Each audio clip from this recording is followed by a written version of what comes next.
Stormwater runoff is what happens when rain falls on the surface of the ground, and once it hits the ground it can mobilize pollutants that are already on the surface, like heavy metals or trash. When stormwater runoff runs into the drain that's in the street, those pipes don't go to a treatment plant. They just run into the nearest body of water, usually without any treatment at all.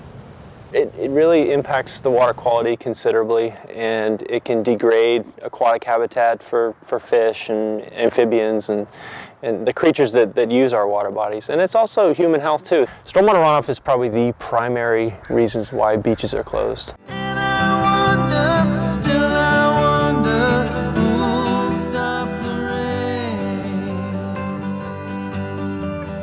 I went down Virginia. There are cities in those upper parts of the watershed that really feel like they don't have a strong connection to the coastline, and yet that watershed is ultimately coming down through the rivers and the creeks and impacting the coast. The first flush is that initial pulse of runoff that comes off an urban site or a residential site. The first flush generally has higher pollutant concentrations, higher loads than the rest of the storm events. Traditionally, the way we've dealt with stormwater is we've allowed water to run off the roofs of the houses, down the downspouts, into the roads, through the drop inlet, into the pipe system, and then straight out to the river. The traditional thinking was to get those stormwater flows out to the ocean as rapidly as possible. So a natural watershed does have a lot of native vegetation that will slow the rainfall down, and as the water runs across the surface, it infiltrates in. And so we call that sort of a natural watershed process. Creeks and streams have, in a natural setting, have floodplains. Those floodplains act as sponges.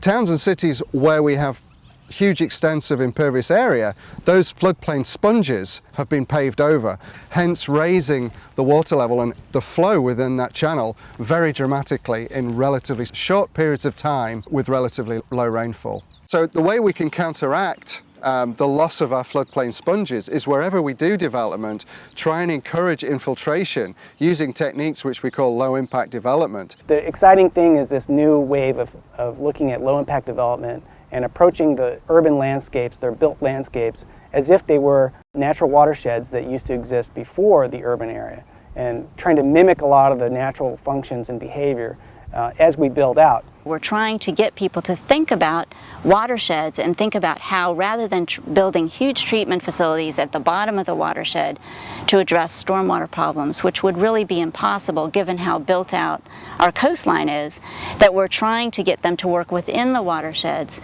and really find ways to capture and treat and then reuse the stormwater runoff in a beneficial way. We're all live in a watershed, and so I really think it's in everyone's best interest. It's in society's best interest to really take care of our water resources.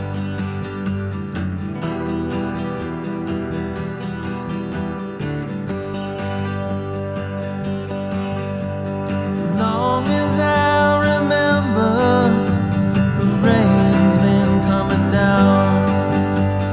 Clouds of mystery pouring, confusion on the ground. Good men through the ages, trying to find the sun. And I wonder, still I wonder, who'll stop the rain? I went down Virginia, seeking shelter from the storm. Caught up in the fable, I watched the